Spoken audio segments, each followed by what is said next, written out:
Olá, como vocês estão? Tudo bem? Professora Isa, para falar com vocês, professora Isa Oliveira. E hoje eu trouxe um assunto muito gostoso para a gente discutir. E, além de gostoso, importante e super atual. Nós vamos discutir sobre a crise hídrica, principalmente no Brasil, que vem gerando inúmeras situações problema. Bom, a nossa conversa ela vai ser composta de 7 elementos. Nós vamos discutir o que é escassez, nós vamos apresentar o Brasil de hoje, né?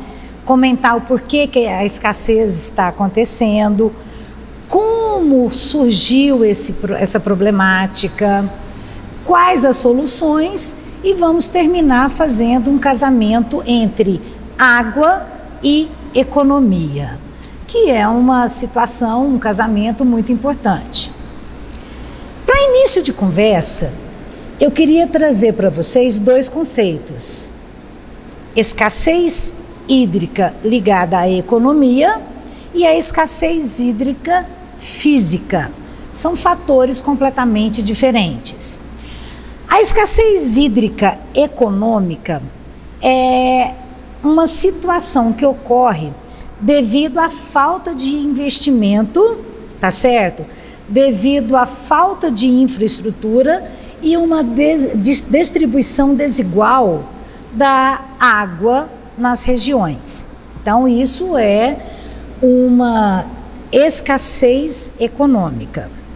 Já a escassez física é a falta de água, é a falta de recursos hídricos que não atendem à demanda da nossa população.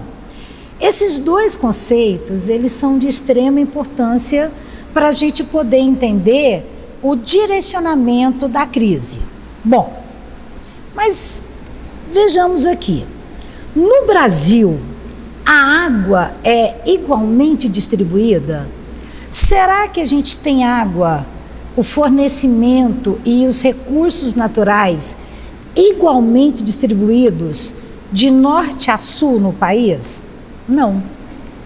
Só para você ter ideia, a região norte do Brasil, ela é riquíssima em recursos hídricos, porém, com a densidade demográfica muito pequena. Então, eu tenho muita água e pouca gente. Olha a situação inversa das regiões Sudeste e Nordeste. Nós temos uma grande quantidade de pessoas, grande quantidade de atividades industriais, mas nós não temos uma boa quantidade de reservas hídricas. Então, observa que a própria extensão territorial do Brasil, ela já fornece algumas situações, problemas, né? Bom, mas eu queria te apresentar o Brasil de hoje. O Brasil hoje, ele tem 12 regiões hidrográficas que passam por desafios muito grandes para manter a disponibilidade e a qualidade hídrica. Grava bem o que eu estou te falando: disponibilidade e qualidade. O Ministério do Meio Ambiente fez um mapeamento e colocou por regiões algumas situações muito interessantes. Vejamos. A região norte do Brasil, ela é caracterizada pela expansão da geração de energia hidrelétrica. Ponto. A região centro-oeste já vem um problema, é a fronteira agrícola, né? Se eu tenho uma fronteira agrícola, o que vai acontecer? Eu tenho problema na conservação dos recursos hídricos.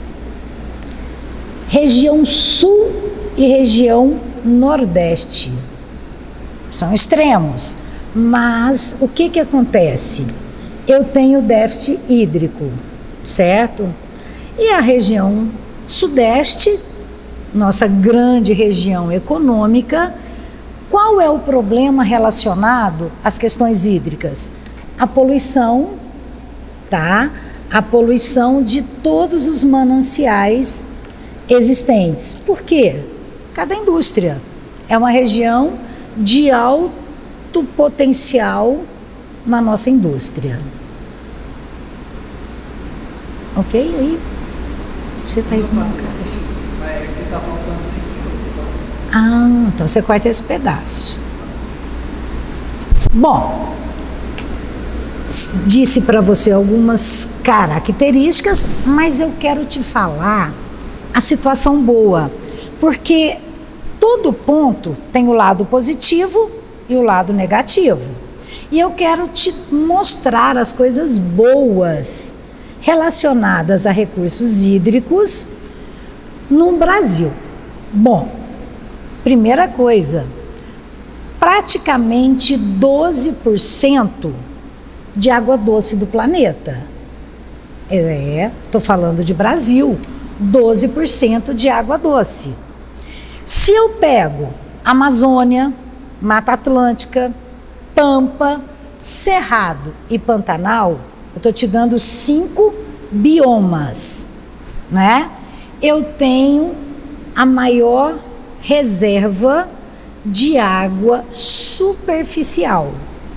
Então veja, nós representamos 12%, nós temos 5 grandes biomas com água superficial, em quantidade de água superficial, e nós temos grandes reservatórios subterrâneos.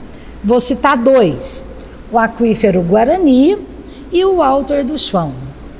Esses 2 aquíferos, eles representam 2 grandes quantidades de água subterrânea.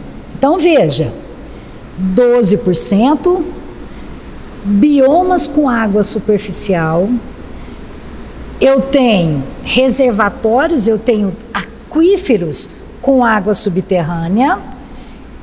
Em resumo, 53% dos recursos hídricos da América do Sul. Isso é um patamar maravilhoso. Eu vejo o Brasil nos livros com essas questões, e ainda não acabou. Eu tenho em torno de 80 e poucos rios com fronteiras com outros países. Ou seja, o Brasil é extremamente rico em água. Não acabou. Eu ainda tenho a bacia amazônica e eu tenho a bacia do Pantanal Mato-Grossense. Bom, isso é o que nós somos, isso é o que nós temos.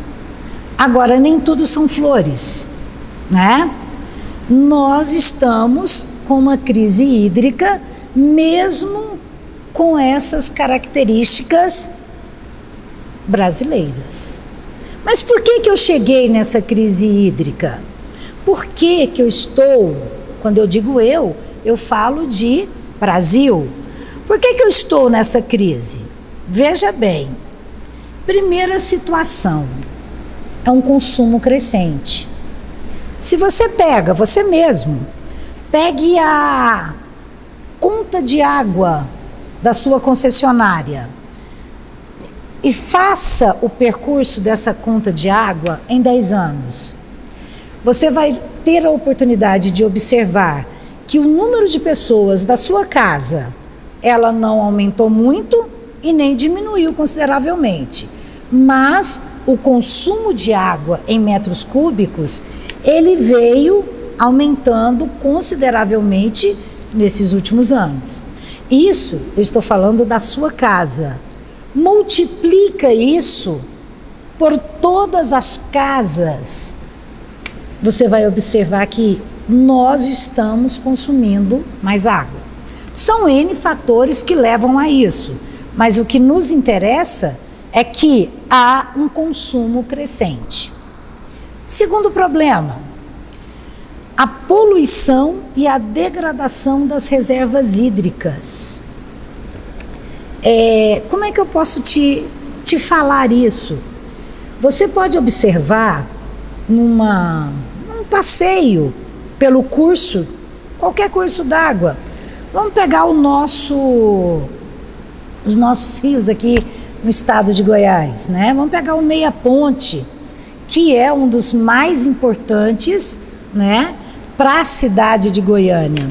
Você vai ter em inúmeros pontos, tanto do Meia Ponte como de outros rios, o despejo de esgoto doméstico, o despejo de esgoto industrial, a destruição das galerias, ou seja, mesmo existindo uma legislação, isso ainda é um problema muito comum, não é?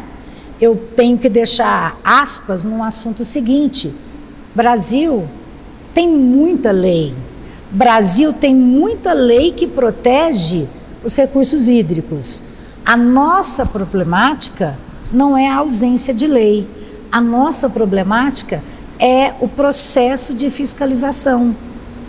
Então, se você não tem uma fiscalização suficiente, a poluição e a degradação dessas reservas é fato, né? Já entrando numa terceira questão, a degradação dos recursos naturais. Hoje a gente precisa... Um item vai confundindo com o outro, mas hoje a gente tem uma população muito grande, então eu tenho a invasão imobiliária, a invasão urbana, eu tenho a produção de alimentos em grande escala, ou seja, eu preciso de água, eu preciso de ar e eu preciso de solo para sustentar a atual população. Isso me leva a esse terceiro elemento, que é a degradação dos recursos naturais. Quarto fator, mudanças climáticas. Hoje eu tenho uma distribuição de chuva, eu tenho uma anormalidade de temperatura e tudo isso interfere nos fatores de precipitação e evaporação. Se eu estou falando de precipitação e evaporação, eu estou falando na diminuição das chuvas. Eu estou hoje em 2021 vivendo uma crise de chuvas que não tinha nada semelhante desde 1930. Aliás, desde 2014, esse é um problema frequente. A quantidade de chuvas é inferior à quantidade de chuvas necessárias para abastecimento dos nossos reservatórios, para a recarga dos nossos reservatórios. Consequentemente, eu posso te dizer que no Brasil também existe uma deficiência das infraestruturas básicas quando se relaciona à água, não é? É questionável construir ou não construir reservatórios. Isso é um outro momento que a gente vai discutir. Mas hoje nós temos grandes problemas da produção, da geração de energia elétrica, né? E essas infraestruturas, que vai desde a questão da reserva, da captação, da montagem de novas usinas, até a entrada da água nas nossas casas, isso é um problema. Hoje, infelizmente, eu ainda tenho regiões no Brasil que não recebem água tratada. Isso também está ligado à infraestrutura. Sétimo problema, o desperdício. Nós temos uma cultura de desperdício. Nós não somos acostumados a levar a questão da água de uma maneira como tem que ser. Mas está mudando. Hoje, a mudança de hábito já é uma evidência nas escolas. Mas, se eu pego pessoas de uma cultura anterior, eu tenho falta de responsabilidade. A gente ainda tem lavagem de rua, eu ainda tenho lavagem de carro, eu ainda tenho torneira aberta a qualquer custo. Nós temos ainda uma grande parte da população que desperdiça água sem saber. Mas não é de maldade, é cultura. É uma cultura mais clássica. Cultura essa que desde a nova LDB, né, a de 96, que traz para a gente uma mudança de hábito. Nós temos hoje a formação de novas crianças, novos estudantes que já pensam diferente, que já questiona o desperdício de água, consequentemente de energia. Mais uma problemática, oitava, a agropecuária. Por curiosidade, a agropecuária é nada mais, nada menos do que o vilão dessa história.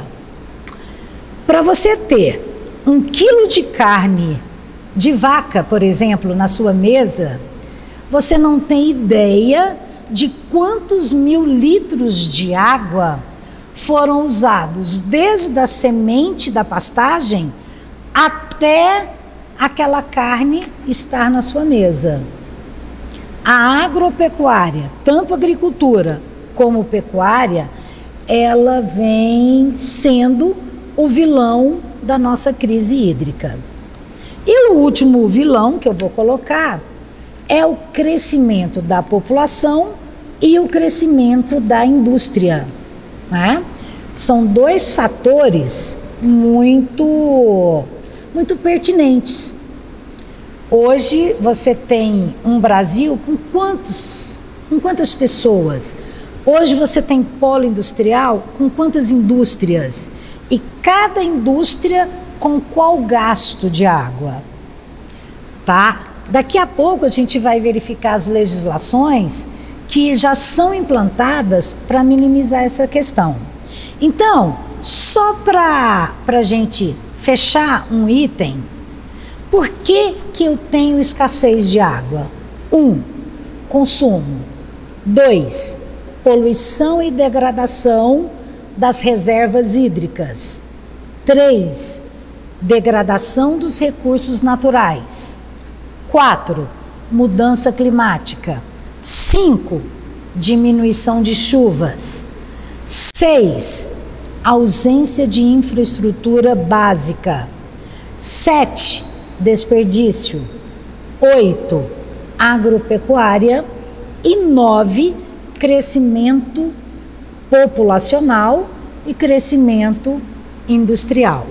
Então, são 9 elementos que eu elenco aqui nesse momento com vocês, que são responsáveis pela atual crise hídrica no Brasil.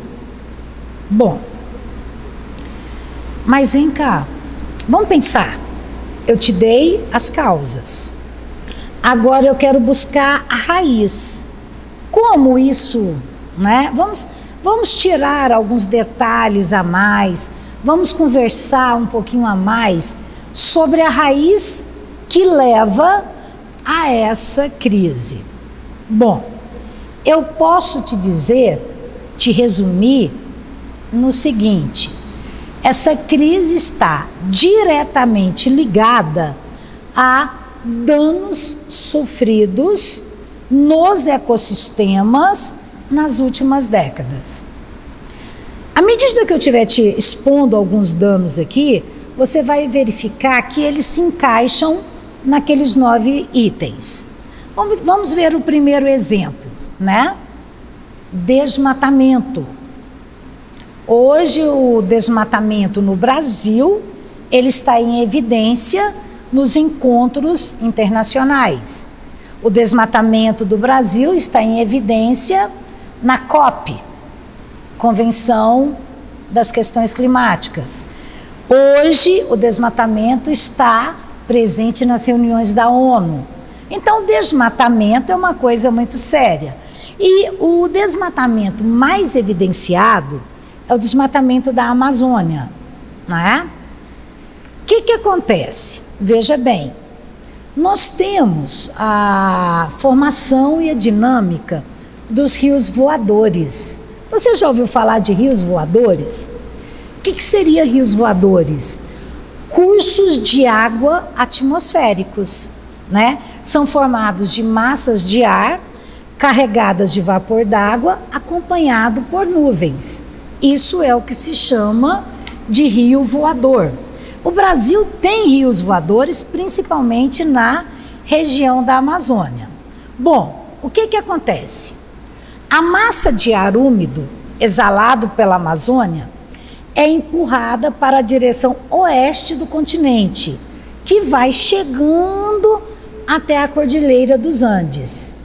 Quando chega na Cordilheira dos Andes, ela é rebatida e segue rumo ao sul. O que vai acontecer?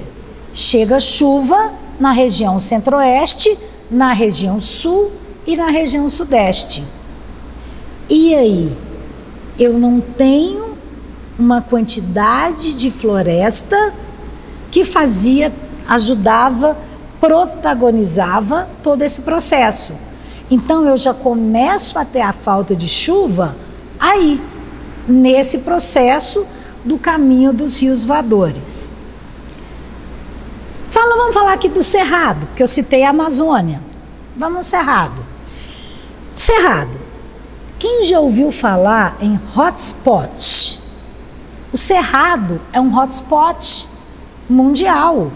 Até pouco tempo atrás, alguns anos, nós tínhamos 27 hotspots, que eram regiões que tinham sido desmatadas, descaracterizadas, ao ponto de não terem a fauna e flora característica dela por inteiro, né? O Brasil tem 2 hotspots, o Cerrado e a Mata Atlântica.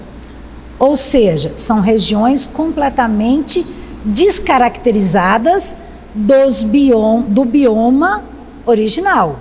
Então você tinha o bioma e ele foi sendo destruído parte a parte, descaracterizou. Então veja, o Cerrado tem quase a metade da sua área devastada. Sendo assim, a ausência da vegetação nativa, eu estou falando de vegetação nativa, ela não existe para proteger o solo. Se não protege o solo, redução da vazão dos rios. Redução da vazão dos rios, escassez de água para abastecimento humano.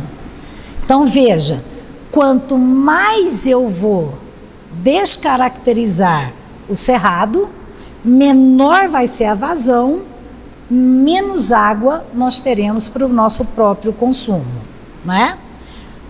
A Amazônia, eu tinha até me esquecido de falar, a questão dos ventos alísios, né? Que vem da região equatorial do oceano, que costuma trazer a umidade que junta com os rios voadores. Não vai ter chuva. Se não tem chuva, vai diminuir o quê? A captação de água. Diminuindo a captação de água, diminui a evaporação. Diminuindo a evaporação, consequentemente, se interrompe a precipitação. Consequentemente, menos chuva, menos fornecimento de água. São características que você tem que estar ciente.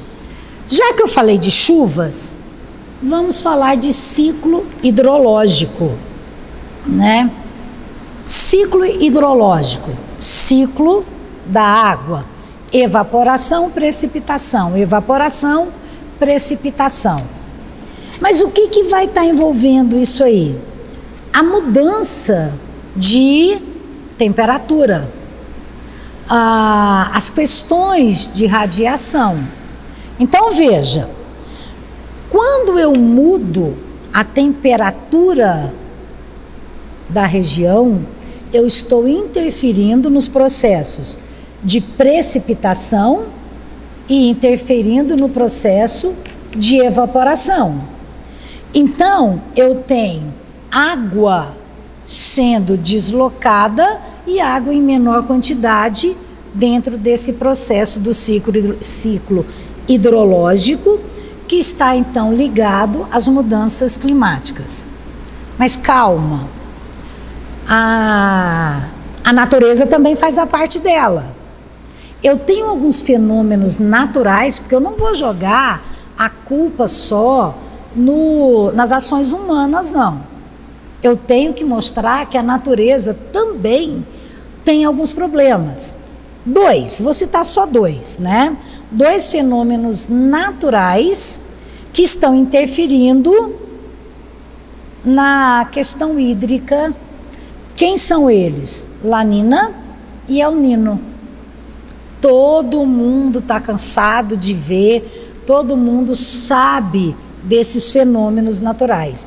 Eles interferem na temperatura da superfície das águas do oceano. Consequentemente, gera importantes mudanças no padrão de precipitação e na temperatura do planeta. Então veja, eu coloco para você que a crise hídrica tem fatores ligados ao homem e fatores naturais próprios de situações naturais do planeta. E você me pergunta, Isa, tem solução? E eu vou num autor muito importante, que é o Pedro Jacob, que ele me diz o seguinte: quando falamos que temos que mudar a forma como consumimos, a forma como produzimos e a forma como vivemos, para que haja mudança. Ou seja, Jacob diz o seguinte: vamos mudar o consumo, a produção e os hábitos. Se o mundo mudar, o Brasil mudar, o consumismo, a forma de produzir e como a gente vive, eu vou ter solução nas questões hídricas.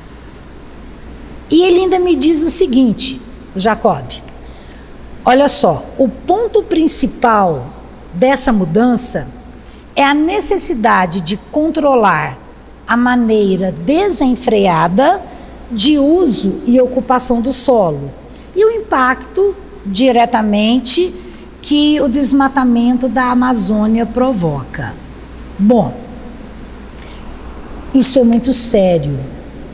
Então, o que eu posso te dizer?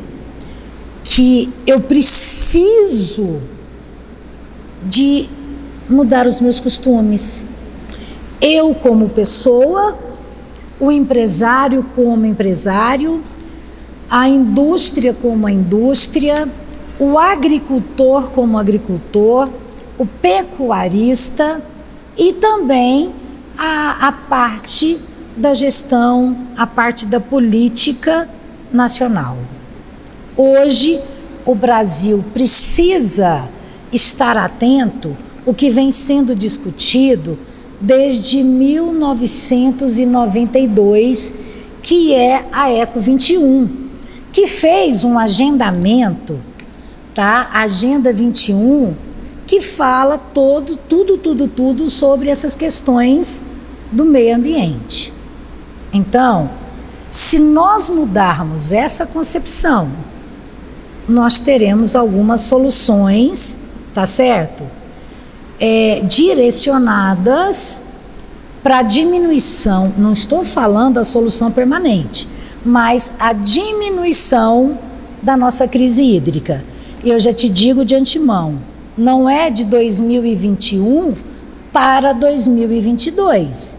Eu estou falando que as mudanças são necessárias no decorrer do tempo. Nada foi destruído em 2 anos. Nós chegamos em 1950 com a crise ambiental muito grande, certo? Nós temos o encontro de Roma, nós temos o encontro de Bandeland, nós temos vários encontros de líderes mundiais que vêm discutindo essa problemática do meio ambiente. Então eu tenho, no mínimo, quase 100 anos de destruição. Então eu preciso me preparar daqui para frente para minimizar isso aí. Só para puxar um ganchinho, que a gente estava falando de agropecuária, né? Veja só, uma das coisas mais importantes dentro da agropecuária é o avanço científico e o avanço tecnológico. Isso está na nossa mão. Se a gente usa ciência e tecnologia, nós conseguimos driblar as questões. Olha só, a questão da agropecuária, que a gente retoma aqui um pouquinho, 5,1% do PIB está ligado a quem? Da agropecuária.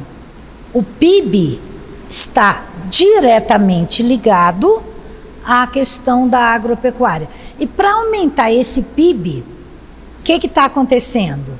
A derrubada de árvores e o uso, principalmente, vamos falar da agricultura, né?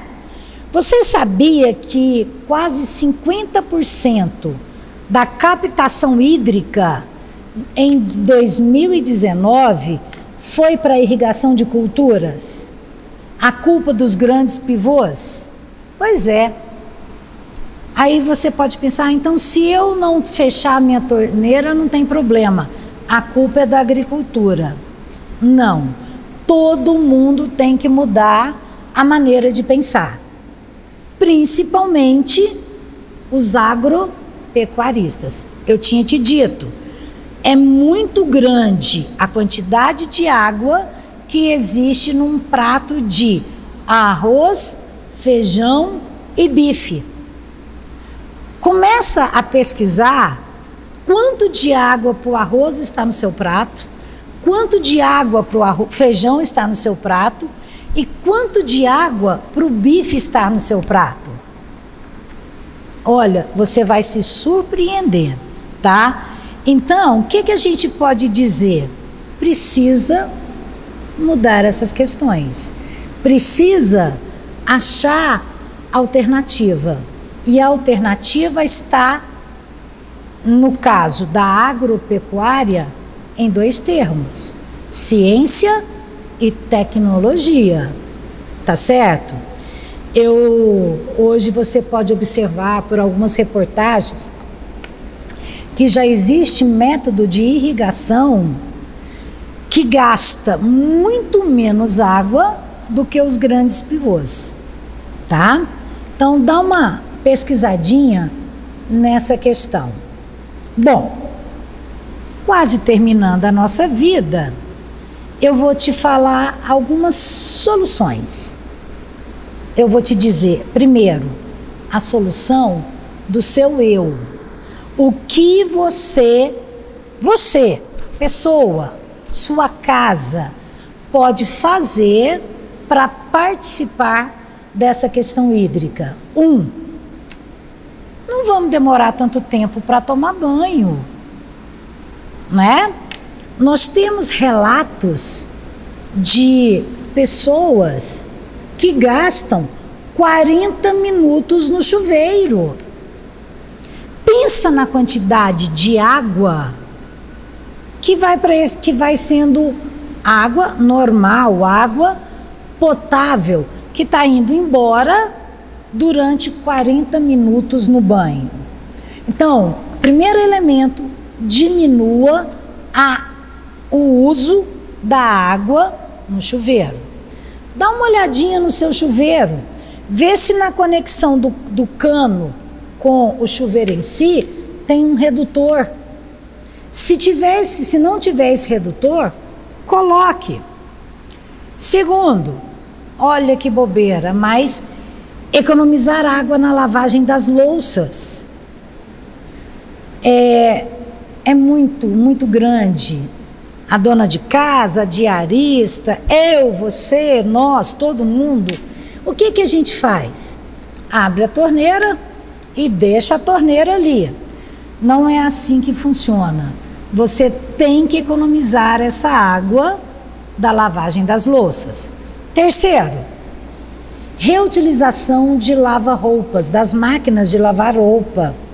Como assim, professora? Já passou da época de você conectar a descarga da máquina de lavar roupa diretamente no seu esgoto. Já está na hora das construções, das adaptações, aproveitarem essa água para fazer um encanamento onde essa água vai para um determinado reservatório, onde você pode jogar para a água de banheiro, não para o chuveiro, mas para a água de vaso sanitário e a água de jardim, a água de lavar quintal. Isso é somente uma adaptação. As novas construções, as novas obras já tem que ter esse reservatório de preparação, né? Falando em reservatório, coletar e usar a água da chuva. Mas eu não estou dizendo para você colocar balde de água no quintal para a chuva, não. Eu estou dizendo para quando você for uma obra, você tem, por exemplo, uma garagem aberta. Essa garagem, ela pode ser adaptada para a captação do solo com gradeamento e a água escorrer para um reservatório. Eu posso ter a utilização das águas de telhado. Então, assim, a ciência e a tecnologia, de novo falando delas, ela pode te proporcionar a esse aproveitamento, essa coleta e essa utilização das águas de chuva. E, por último, mais uma coisa em casa, é a verificação das instalações hidráulicas. Gente do céu, eu vou passear na casa das pessoas e eu vejo infiltração.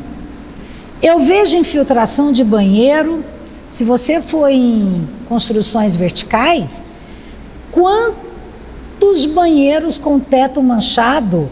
Porque a água está infiltrando, água de registro de chuveiro infiltrando. E as pessoas vão deixando uma gota, 2 gotas, 3 gotas. Não é assim que funciona. Se você tem uma infiltração, arrume, devolve essa água para a instalação oficial. E aí, sabe o que você vai observar?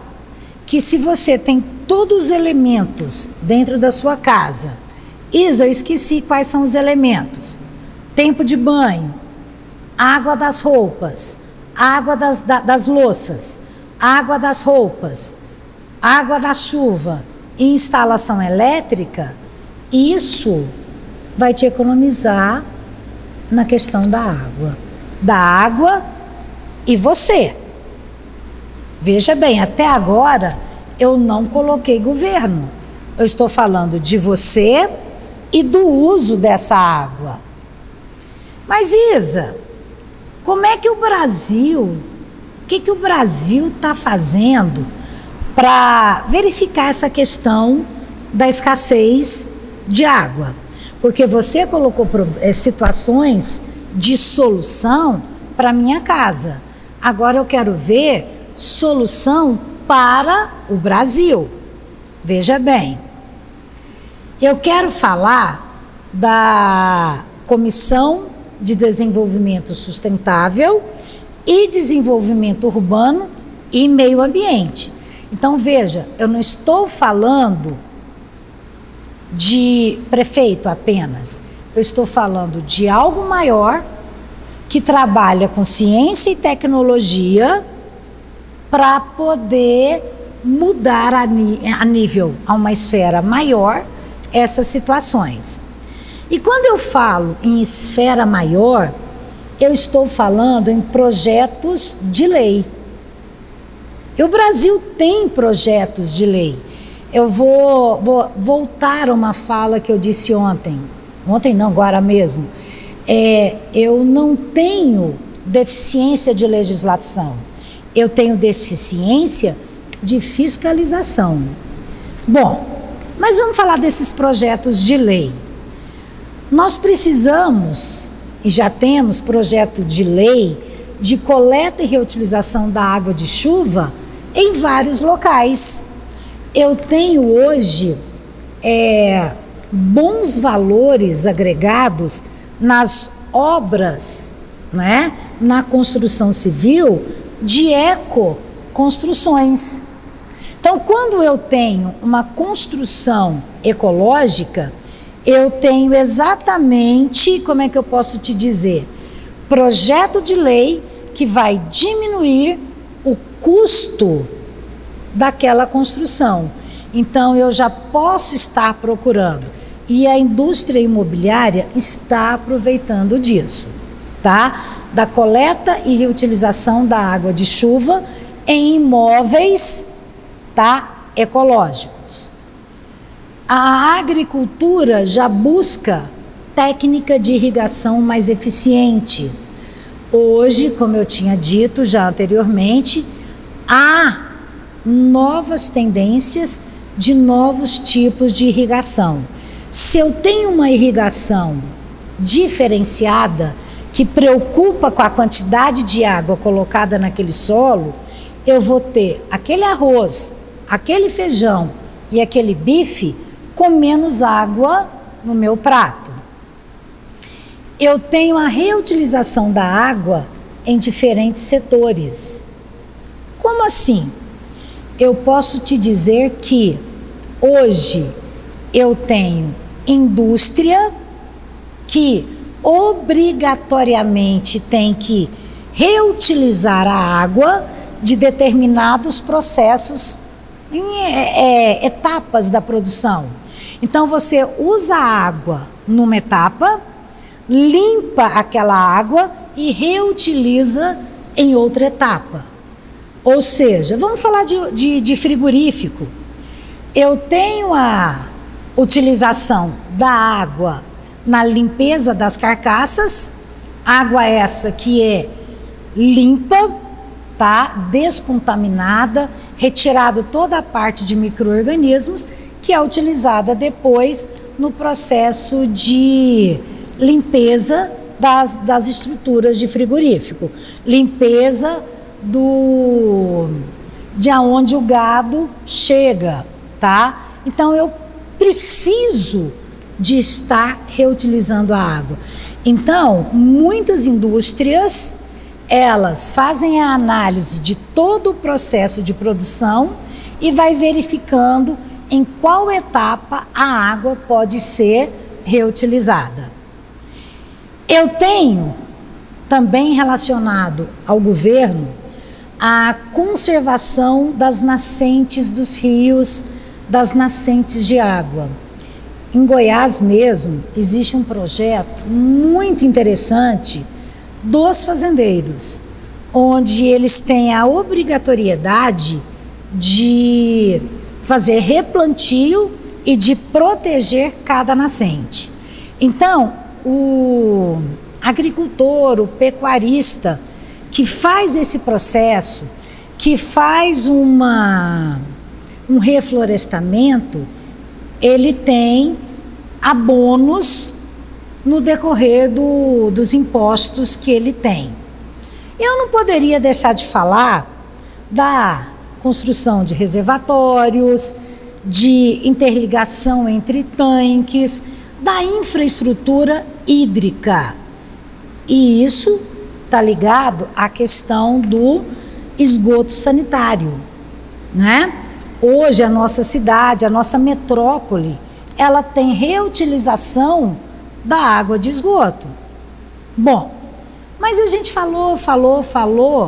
Qual a relação de água e economia? Fácil. A água gera energia. 63% da água vem da hidrelétrica. Como eu estou com problemas nos reservatórios, o que acontece? Eu estou precisando de termoelétrica.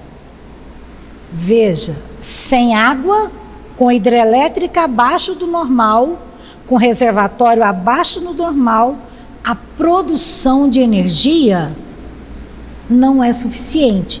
Então nós temos que comprar a termoelétrica. E a termoelétrica, o que acontece? Ela é cara. Se ela é cara, vai sobrar para quem? Sobra para nós consumidores, tanto residencial como industrial, todos os setores. Hoje receberam um presente, né, das concessionárias. A famosa, antes era bandeira vermelha. E a crise chega tanto que hoje nós temos a entrada da bandeira escassez hídrica, que vai aumentar na nossa conta R$14 e qualquer coisa a cada 100 kWh consumidos. E detalhe, essa normativa da escassez hídrica, ela entra agora em setembro de 2021 e vai a abril de 2022. Então, o que eu posso te dizer? Que está afetando a nossa economia a nível país, a nível estado, a nível cidade, a nível casa. Todo mundo estará pagando a mais por causa da crise hídrica. E eu espero ter colaborado com você, trazido alguns pontos de reflexão, e um grande beijo e um grande abraço da professora Isa.